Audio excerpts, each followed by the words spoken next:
John chapter 6 verse 66. Many disciples left Jesus when he said that, "He is the bread of life from heaven." They didn't understand him. When I first came to know Jesus, although I believed he is the Son of God, I only thought of him as someone who was crucified on the cross. And I felt sorry for all the physical pain he endured.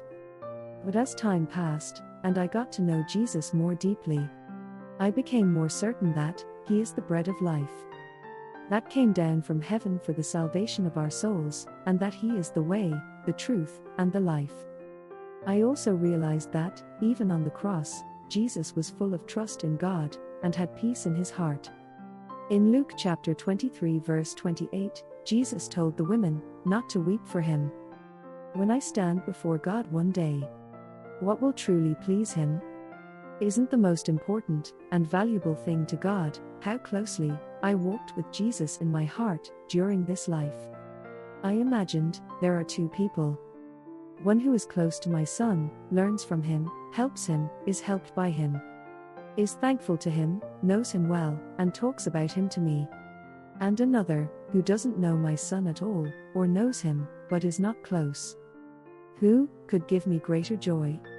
God desires to save all souls, but he especially desires those who have a true heart to walk the path to him with his Son.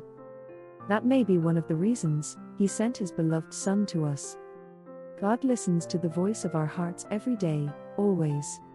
If he hears our hearts, thinking about Jesus, giving thanks, and desiring to be like him, I believe he rejoices more than over anything else. Getting to know Jesus more, learning his heart, and understanding the reason he came into the world. These things become the source of power that helps our hearts stay close to God.